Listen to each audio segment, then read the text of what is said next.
Thursday in Woburn. It is August and hot and steamy, but lots of good stuff happening across the city. We haven't slowed it all just because it's summertime. Welcome, Mayor Concanon, back from vacation. Hey Samantha, how's it going? Good. How did you, do you already feel like you never had vacation or is it still Yeah, it was lingering? definitely a Monday today, but we did have a great time on our vacation. It was nice to unplug for a little bit. Um, Went down to Rockport, which is beautiful, and we had one of those vacations where we got to see everybody in the family, just not all at once. We had each of the kids came down for a few Nice. days, and we did have a few overlaps, but I guess at this point with their busy lives and schedules, this is probably the best we're going to get. You know, it's funny you say that. My husband and I, we recently sold our boat and we said we were going to take the proceeds of that and take a family vacation. We haven't taken a full family vacation in a long time. And then we looked at schedules Yeah, and we said, with four adult children and one has a partner, this may not be as easy as I it's was thinking tough. it would be. It's like a Rubik's cube trying to get it all lined Yeah. up. Yeah. So No, we'll, we had a great time. We had good weather. We had my mom came along for the week, which was great. nice. A lot of quality time with mom, and again, we had the new puppy, who was a handful. I bet Uh, that Sophie loved all the new surrounding smells yeah, and she did. scents and things. She loved the beach. She met some new friends down along the water. Didn't quite go in the water. She's not thrilled with the water yet, but she loved being on the beach and digging. So she had a blast. That's awesome. Well, it didn't take long for you to jump right back into business. I know it's been a full day. Appreciate you taking some time to catch up as always. One of the things that we've talked about in the past, and you certainly talked about when you were campaigning, was really wanting to create a culture where it's residents were engaged in government and in service and helping each other out as many always have done. And boards and commissions was one way that residents can get involved. I thought it might be a good time now, about 7 months in, to talk a little bit about the progress there. Yeah, it is a good time. We have a lot of boards and commissions in the city. It's great to see so many people step up, get involved, and try to help out. You know, there's any number of opportunities, and we've tried hard to cast a wide net so that everybody in the city knows that if they have an interest, they should reach out, and we'll see if we can accommodate that request to be on a particular board or commission. I will say that there were all sorts of, you know, terrific people already serving on boards and commissions, and many of them expressed a desire to continue. So we were able to honor those requests. You know, I think the notes say that we filled upwards of 35 plus positions, and probably half of them were reappointments, which is great. I think that's a great balance. You know, you've got people who have been doing this for a little while now, and they've gotten up to speed and they know how things work, and they're a tremendous asset. So you'd hate to just cut them loose. So we have a lot of seasoned veterans who were reappointed, and then we have some newcomers with all sorts of energy and ideas who've been added to these boards and commissions. So I think it's a really good mix. There's still a few opportunities out there, and if people check the city's website and just put in boards and commissions, it's spelled out what boards there are. It lists the members and expiration dates, for lack of a better term. So you can kind of get a sense when there might be an opening. And there's always an opportunity. So if somebody would like to serve, by all means, reach out and we'll see if we can find a spot for them. I love it. Thank you. It's been really fun getting to sit in on some of the reappointments and the new folks being sworn in, and the Yeah, enthusiasm they have for our city. It's really contagious. it is. It's great to see. And again, we have a good mix. We have people who have the historical knowledge on how things work and what's been tried and what hasn't. But then we have a great crop of newcomers who come in with some great ideas that hadn't been thought of before. And I think we're really advancing many of these boards, trying to reinvigorate them and make them as viable as we can. Because we've talked about it any number of times that, you know, it's all about the service to the community, and whether that's in the form of elected or people who work for the city or these boards and commissions, coupled with the nonprofits and the service organizations operating the city, all of that together creates the fabric that makes Woburn so special. And again, if people want to check out the city website and take a look at some of those boards and commission openings, by all means, reach out if you have an interest and we'll see what we can do. I love it. One of the other things that we've talked a lot about, and I know I observe, day to day working with you and in the office, is the goal to be transparent with our residents about what we're doing and why we're doing things, not just what we're doing, but why and all of that. And there's a couple of new tools that have been published just last week while you were on vacation. So welcome home gifts. One was a new resident welcome guide, and the other was a city services dashboard. Both with the goal of hoping to share information. Thought it'd be a good chance for you to talk a little bit about how you hope residents might gain value from both of those tools. Sure. And these were a couple of ideas that, to be perfectly blunt, I knew there was a need and I knew we could do better, but I really didn't know how it would play out or what the particulars might look like. And don't blush, but that's why you're here, Samantha. I am blushing. You've been able to put the meat on the bones of these ideas. We knew we wanted to be more transparent. We wanted to share the good, the bad, and the ugly so people know exactly what's going on in the city. We wanted to make it so that someone new to the city could jump right in and not have to scramble to find information, that they could just go to a spot and learn about what Woburn's all about and how we can help them. And again, you were the one that made these a reality, and I'm thoroughly impressed with the work you've done on the dashboard as well as the welcome home page. And I think it's something we should always try to do better and always try to make people aware of how their government works. And I congratulate you and I thank you for what you've been able to do here to bring these ideas to life. And I encourage everybody to take a look. The welcome home kind of speaks for itself. If you just take a look and just toggle through all that information, even people who've been here for a while in Woburn, it's great to see. It's almost like one-stop shopping. But to the folks who are new to the community, who might be a little bit overwhelmed and not sure how it all works here in Woburn, this is a great place to start to better understand what's available here. So that's tremendous. And in terms of the dashboard, I think people have heard me talk a little bit in the past about WooStat, which is this monthly session that we have with the various department heads to drill down into how their operations are going and to find ways to improve on performance and better manage the budget. So this dashboard idea kind of came out of WooStat. And what we hoped for was that this tangible information and these metrics on performance could be shared with the public, so they have an understanding of what we're doing here in Woburn and what's a snapshot of what's really happening. And again, it's the good, the bad, the ugly, but some of the examples that we started with, there's some basic stuff. It has to do with if you report a concern to the city, as I know our friend Councilor Dembro does frequently, and we appreciate that. There's a way to track how responsive we are and how quickly we're able to address those concerns.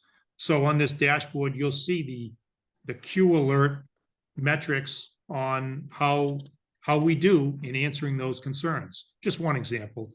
We also have response times when it comes to police and fire calls. People get a sense of how busy we really are, yet how quickly we are able to respond when there's a need.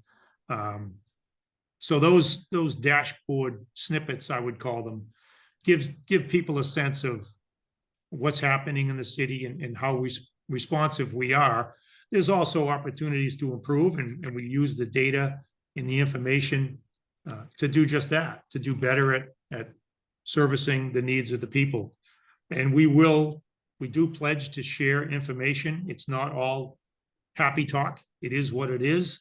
And the people have a right to know, and collectively we'll use that information to find ways to deliver the service even better than we are now. Yeah, thank you. Again, I do want to make sure that the world is aware that these specifics and these tangible results are because of the work you're doing, Samantha.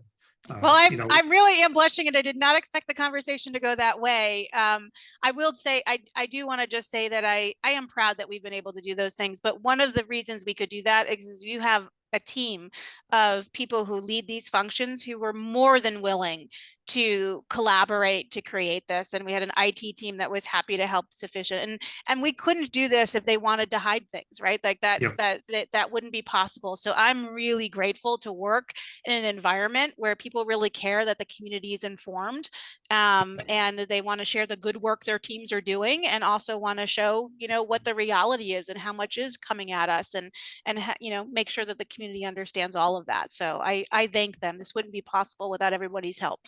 yeah, and it was a true and will continue to be a true team effort. But Yeah. kudos to you for Yeah. leading that Thank team you. and making this happen. So thank you. Yeah. Thank you. Um, we have town hall coming up, Q&A session there. And I know I actually personally gained a tremendous amount by town hall. And I thought it'd be an opportunity for you to talk a little bit. It's coming up on the 14th, to let people know what you gain from the experience of being there and answering questions. Yeah, I really enjoy it. And like we said, we'll keep doing these as long as somebody wants us to be there to answer a question. I enjoy it. It gives me a sense of what's the hot topic, what's the flavor of the month, what's the most pressing concern. Hopefully, I'm in tune enough that I already know that, but it's good to have it reinforced. And sometimes there's something that I wasn't aware of, and this helps me, do my job better.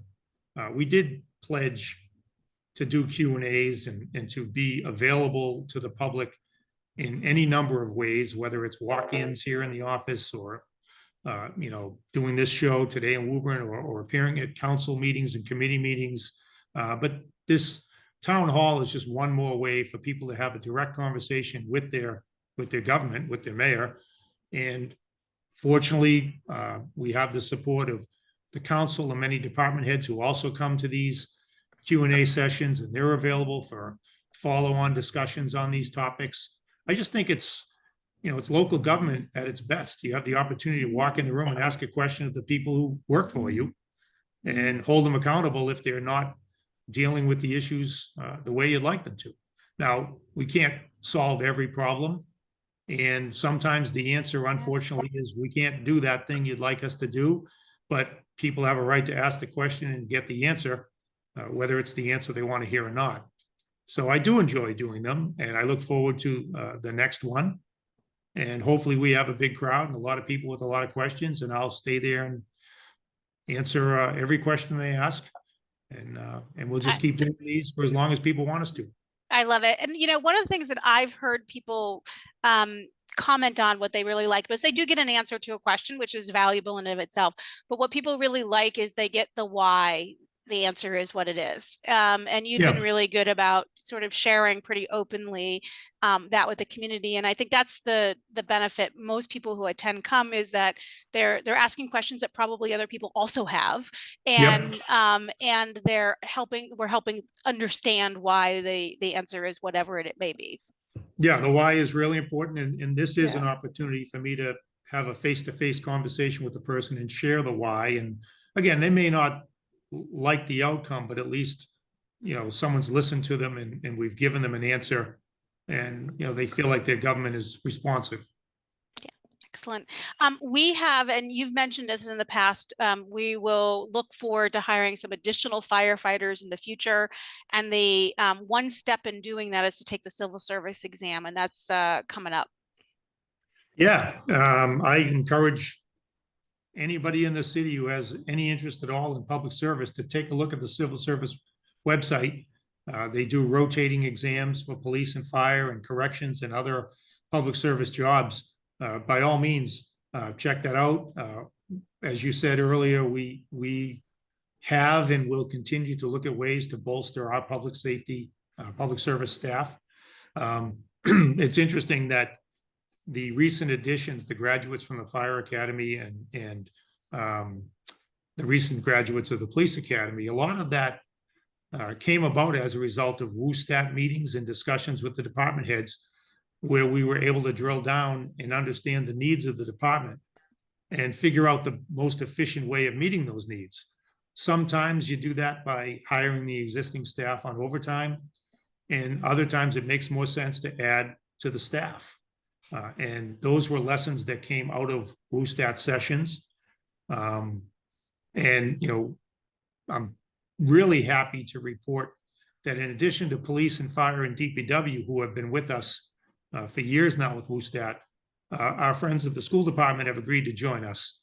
And we're working on what that might look like so we can get our, get our arms around the very best metrics at the school department and a way to better manage the dollars spent at our biggest cost center in the city.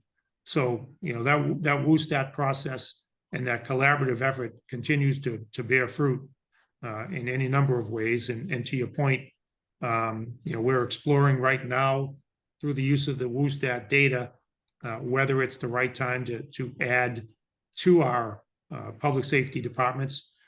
We expect to send as many as 8 new police recruits to the police academy in middle of August. And hopefully we have the opportunity to send more firefighter recruits to the fire academy before the end of the year. Yeah, that's a really amazing outcome. I'm really glad to hear that the schools are participating. I know during the budget process, there was a lot of discussions about that. And it's wonderful. It shows the collaboration across our community and is really helpful. The last thing I just want to mention is we've said at least a partial goodbye to one of our really important employees who's retired after a long service, Jay Corey. And I wanted to, you know, give you an opportunity to talk about Jay's retirement and what he's meant to us and what will happen next with that really important position of city engineer. Yeah, tremendous loss with Jay Corey retiring. Just the amount of knowledge and experience that Jay brought to work every day is hard to match. Just a phenomenal public servant who had his hands in so much happening in the city and brought his expertise to bear in just about every topic and every meeting. Just a great guy and somebody who just helped our city so much. I wasn't able to be at his event on Friday, but I did talk to him and made sure he understood how much the city appreciates his service to the city of Woburn. Fortunately, we're able to keep him on in a consulting role for a short time while the city council selects his replacement. So we have the opportunity for some sort of brain transfer and knowledge transfer from Jay. As much as we can get from him for as long as we have him, I think would benefit his successor. As I said, it is a city council appointment.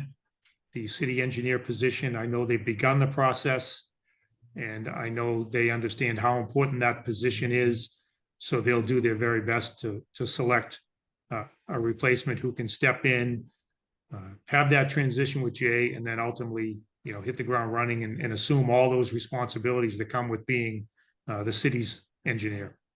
Yeah, I have to say I'm personally going to miss him. In the 7 months that I've been here, I've had the pleasure of working with him on a few things, and he's just a wealth of knowledge. But I'm confident that he will, you know, that transition period is going to be really helpful for whoever comes on board to fill that. He's such a professional and such a good guy. I know he's going to be available, and he's going to help as much as he possibly can to get this next person up to speed as soon as possible. And he'll always be just a phone call away if there's a question that comes up. He's very dedicated to the city of Woburn, and we can't thank him enough for everything he's done for us. Yeah, thank you. Well, thank you for joining us. I know you're just getting back in the swing of things for vacation. We're thrilled to have you back. And next up, we're going to talk with Mara Dolan, who's a candidate for Governor's Council. Thank you so much for having me, Samantha. I'm really glad to be back on with you. You look wonderful, and I'm just so happy about your glowing good health. Oh, thank you. We were talking earlier that I have hair this time, so I know. it's amazing what a few months difference makes. I'm really glad you've joined us again. We first spoke a few months ago. You were early-ish in your campaign, at least early in your campaign to Woburn, and I just Mhm. thought this was a great opportunity for you to tell us a little bit about what you've learned along this journey of, meeting with folks and talking about this position. Well, I'll tell you, one of the things I've learned is that the number of people who now know about the Governor's Council is much higher than it was 2 years ago. Seriously, because what I Yeah. always say to people is, if you care who our judges are, you need to care who your Governor's Counselor is. And then I say, are you familiar with the Governor's Council? And 2 years ago, people were like, no, never heard of it. Now, a lot of people know about the Governor's Council, which is really, really great.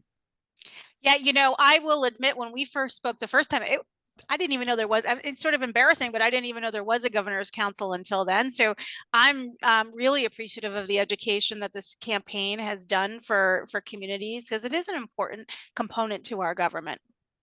It is. I often say that governor's counselors are the most consequential, least known elected officials in Massachusetts. But it's our judges, our parole board members, and commutations and pardons are all approved by the governor's council. Yeah. So we don't always have a contested race for governor's council. This is a year that we do. So the primary season is important. Tell us a little bit about sort of the logistics about what happens in primary season this year. Well, the Democratic primary, all primaries are September 3rd. It's Tuesday. It's the day after Labor Day. People are already voting by mail right now. But the last day that you can vote is on primary day, September 3rd. Now, in this race, there's a Democrat incumbent. I am the Democratic primary challenger, and there is no Republican running for the seat. So the race comes down to whoever wins on September 3rd. That's why I'm really hoping people will vote for me, Mara Dolan. Well, and I think it's a great reminder of why primary races are important for people to show up to. Sometimes the primary has significantly less voters than that we see on the main election day. And in this particular case, it's important that people come and voice their votes on primary day. Very, very important. I mean, if you think about the power of the governor's council is truly staggering. The governor's council is the gateway to an entire branch of government, the judicial branch. You don't get in without going through the governor's council. And there are only 8 governor's counselors. So each governor's counselor is one of those 8 votes that gets someone in or keeps them out of the judicial branch. It's incredibly important. So let's talk a little bit about, and let's assume for the moment that you've won the election. What I are like the that things, assumption. right? What are the things that are important to you that you really hope to achieve during your term? Well, I am the first public defender. I'm running to be the first public defender on the Governor's Council. So since the Supreme Court established the right to counsel in 1963, we've had 52 governor's counselors, but not a single one has been a full-time public defender. That's a perspective that the Governor's Council really needs, particularly when you consider the fact that the number or the ratio of former prosecutors to former public defenders who are now judges in our trial courts is 2 to 1. So I'll bring that perspective, and I'll bring, frankly, what I see every day in my practice. One of the things that really concerns me is how we're treating people with a substance use disorder in our courts. Because as many people know, recovery from a substance use disorder often involves relapse, even for people with a lot of supports. Matthew Perry wrote an incredible book about his battle with opiate addiction. He spent $7 million of his own money, and he still wasn't able to, he still died from his substance use disorder. So a lot of people with a substance use disorder wind up in our courts. They really are on the front lines of the opiate crisis. And though relapse is not a crime, it can be a violation of a condition of release, like bail or probation. Most judges, when they have someone before them who has relapsed and violated a condition of release, they take them into custody, which is a nice way of putting it. It means we send them to jail. But the science is very clear. Addiction is a chronic recurring disorder of the brain that does not respond to negative consequences. And the science is very clear that the single most harmful thing we can do to someone in relapse is put them in jail, because it isolates them. It takes them away from their communities, their families, their loved ones, homes and jobs that may have worked very, very hard to get. And we also know the data shows us that people are most likely to relapse after they've been released from prison. So we're actually doing the most harmful thing that we can do. And as your governor's counselor, I'll make sure that judges understand the science of addiction and know how to work to support recovery. And I only know this because I am a public defender, because I'm working in our courts. This isn't a data point anywhere. This is lived work professional experience that gives me this knowledge. You know, one of the things that now that I know what the governor's council is, Yes. I am very curious to learn a little bit more about the mechanisms and how it works. So, Okay. is this something that, you know, meets on a regular basis? Is it a full-time job? Like, how does this fit into the sort of day-to-day operation of our government? They do meet on a regular basis. They have meetings and hearings on Wednesdays. At meetings, they hear from nominees. At hearings, they hear from nominees. At meetings, they vote on the nomination. The meetings are presided over by the lieutenant governor, who, in the event of a tie, because there are 8 members of the governor's council, if there's a 4-4 vote, the lieutenant governor breaks the tie. For folks who don't know, the governor appoints something called Judicial Nominating Commission, and the members of the Judicial Nominating Commission review applications. They then make recommendations to the governor. The governor then nominates people, but it's the governor's council that has the final say, that either approves or rejects the nomination. And it's not a full-time job. It pays $36,000 a year. In fact, I'm working so hard on this campaign. One of my jokes is this is a lot of work for a job that pays $36,500 a year. But no, it's not a full-time job. It's not designed to be a full-time job. Yeah. Will you remain a public defender?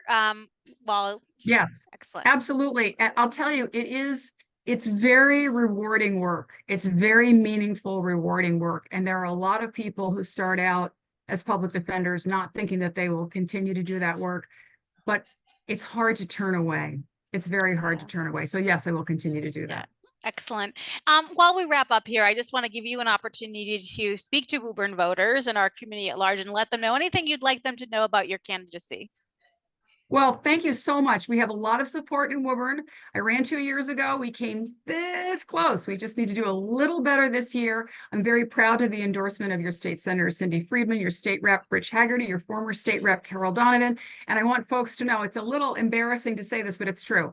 I am the most endorsed Democratic primary challenger in any race in Massachusetts in any year that anyone can remember, because the choice is very clear. The experience that I have, the perspective that I have, and the values that I have are the values of the people of this district.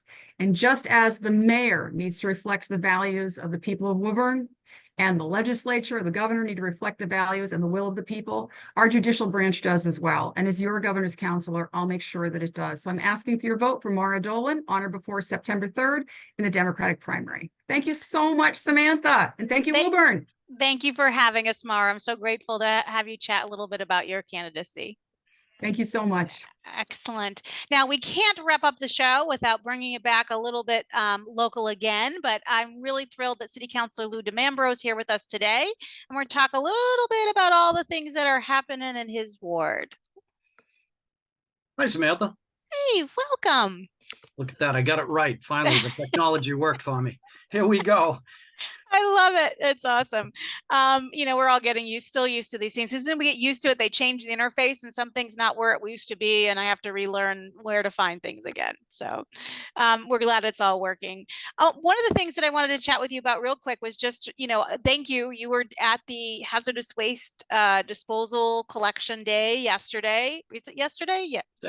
Saturday. I don't even know what day it is anymore. It's just flying by on Saturday. And as always, you're always out and about in the community helping people. I just thought I'd give you a chance to talk a little bit about how it went and what your thoughts were. I really couldn't get there until the very, very end.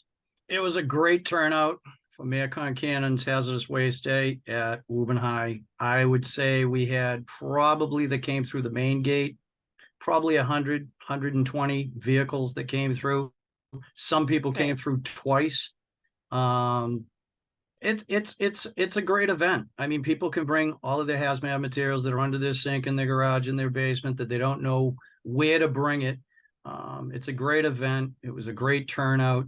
People seemed very, very pleased with it. And again, you can tell by the turnout, and this is the second time I helped and just basically just directing traffic, because Clean Harbors comes in and their crew, and they take care of all of the placement of the materials and properly storage. and they properly store them and they remove them from the area to dispose of them the way they go about it properly. It was a great event and it was a great turnout. Yeah. Weather was beautiful, and I think that also helped. Yeah, well, thank you for doing that, because it is a great opportunity for us to clean out those sheds and basements in a safe way and dispose of things the way they're supposed Right. to be. And Clean Harbor does a great job of making sure things end up where they're intended. Right. So excellent. There's a lot going on in North Woburn and in your ward. One of the things that people are always curious about is New Boston Bridge project and what's happening there. So the New Boston Bridge project, they're currently about 36% done with the project. I just love, Lou, that it's 36%. This just Yeah. tells us it's There not was a 35, it's not about a yeah. third. I Well, love it. People might go down there and they see a couple of head walls and they see some upright, supports, and they're like, what is taking so long? The ground prep down there was, ginormous. I mean, Yeah. stiffening up the ground, rerunning lines, water lines, utilities, poles, adding high tension poles for the wires so that you can get the proper clearance once the bridge is built. It's really, it doesn't seem like much, but when you look at the renderings to that bridge, I mean, it looks like a California overpass when it's going to be completed. It's going to be, a heck of a project. And if you look at the old photos of the old bridge that would burn down in 75 or 76, it's not even close. I mean, it looks like, something somebody made in, elementary school out of popsicle sticks compared to what's going to be, installed down there. And we're all looking forward to it. And I believe it's going to be the gateway to the new North Woburn Industrial Park, because it's really going to open up that area for traffic. It's going to alleviate a lot of traffic. I'm so looking forward to it. And I believe it's also going to bring in a lot of advanced technology buildings. I think the days of the old iron and the abandoned buildings, and I think that's going to change. And this is going to be the introductory to that. It's a large project that's going to take some time. Hopefully it opens somewhere. They're saying, according to Mass DOT, they're looking for an opening spring of 2026. And again, there's a lot going on, not only just the bridge, but we also have the Fairfield project that's right beside it. Oh. That's 425 apartment units that are being, built simultaneously. There's Zero New Boston Street that's going on down there that the permits have already been issued. Now they're starting to look at, they're really drilling down on the plans and how they're going to go about it. And there's also the Cabot and Forbes project at 216 New Boston Street. As we all know, Landscape Express was sold, property was sold, and Cabot and Forbes has purchased it for, they're going to build approximately 135 to 140,000 square foot facility there, industrial/office. So there's a lot going on just in that corner, pretty much all at once. Well, I appreciate you. I know you do site visits and you stay on top of this very detail. We know that growth can be disruptive sometimes, and sometimes things are hard to understand what's happening. We don't always see exactly what's going on. Lots of things happen underground, behind scenes, and plans take time. So I thank you for always knowing what's happening and helping keep your ward and us as a community overall knowledgeable about it, because there'll be lots of people who use those facilities even that maybe don't live right there. Well, one of the things that helps, not only being involved, at the city council level with the meetings and getting involved with the developers and the attorneys and seeing all the plans and all that stuff, but I have to take and, send out a thank you to Mayor Concannon. He opens his office to department head meetings, and there's a lot of stuff that needs to go through our department heads at the DPW level: engineering, conservation, the planning board, inspectional services.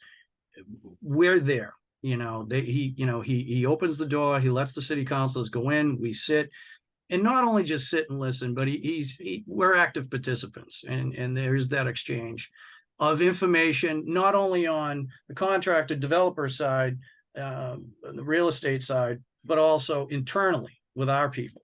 And I think that's the other half of the equation it's imperative to have all of that knowledge all at once and have both sides of it. So you have really a complete understanding of what's going on. And for that, I appreciate it, because without that, I'd kind of be in the dark, probably at least 40%, you know, without me just down there all the time spying on what's going on. But I do appreciate him allowing us into the department head meetings.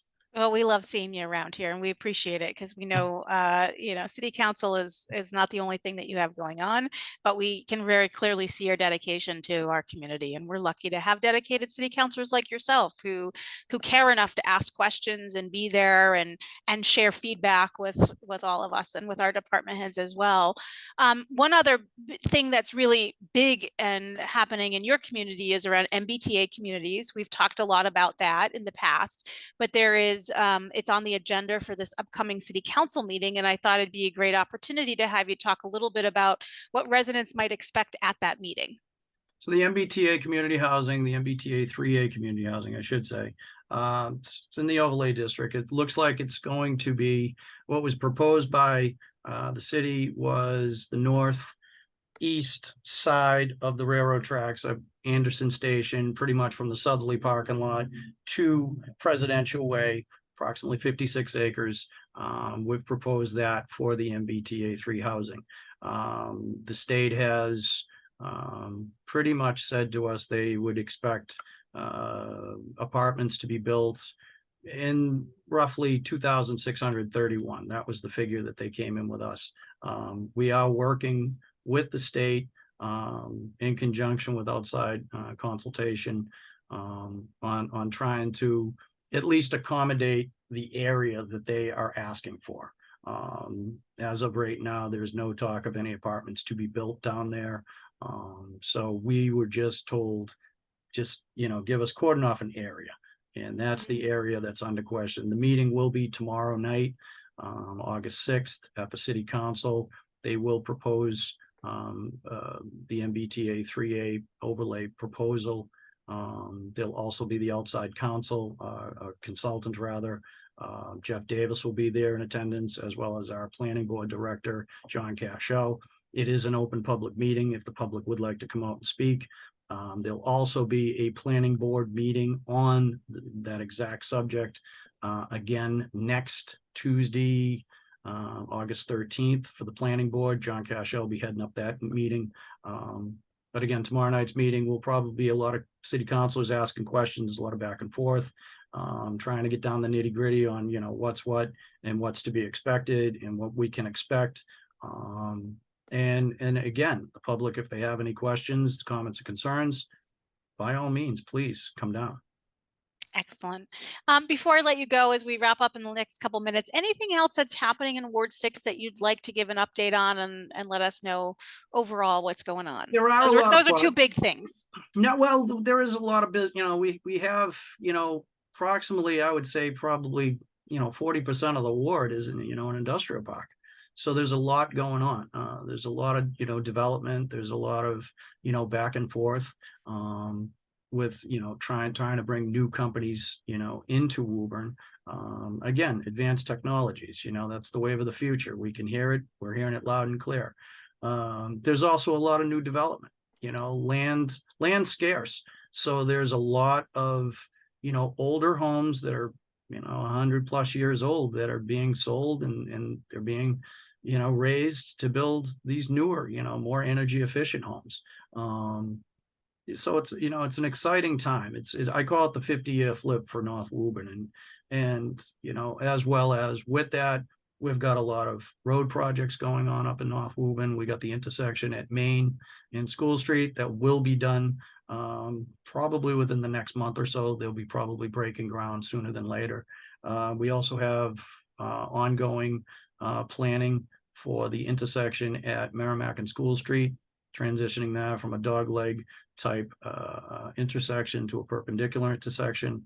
And there's always the push, because I'm on the Woburn School Board Planning Committee, and we're the building committee, and I'm still pushing for that Alta Vista School. So I just want my residents to know that I'm still pushing. I'm constantly talking with Mayor Concanon on that. And we're also talking about a few other things. There's also Mayor Concanon and myself, we're talking about a yard waste recycling program. We're in the midst of going back and forth with that, and trying to put something together that would accommodate the residents, so they could bring their yard waste to a specific location. Recycling is the wave of the future, and we're trying to get on board with that. Great. Well, We're thank you. trying to And implement it. and to your point about green technology and things, we actually just saw an article that 5 Woburn companies were recognized on Time Magazine's top green tech companies of 2024.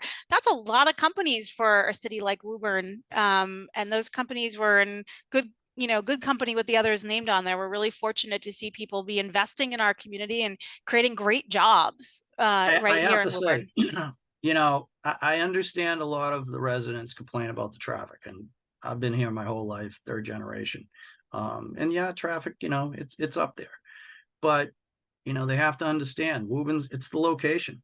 You got the 128, 95, you got 93, you've got the MBTA. Companies want to be here, and these newer companies, they're not like the old companies where they're massive factories with 300, 400, 500 people. They have smaller footprints. They might take up area, but there's not as many people going into those facilities, in order to accomplish, whatever their daily tasks are. So, it's an exciting time, and I call it the 50-year flip for North Woburn. And, we've always been an industrial city, and there's a reason for it, and it's location. And, I look forward, it's an exciting time. I look forward to the future, and, I'm glad to be a part of it. I really, really am. Well, thank you for joining us and updating on all the things that are happening. Thank you. We have so much happening here in Woburn. Sometimes we think summer slows down. It certainly hasn't here in our community. I'm grateful to everyone who joined me today. Appreciate it. And Woburn, as always, please continue to take good care of each other.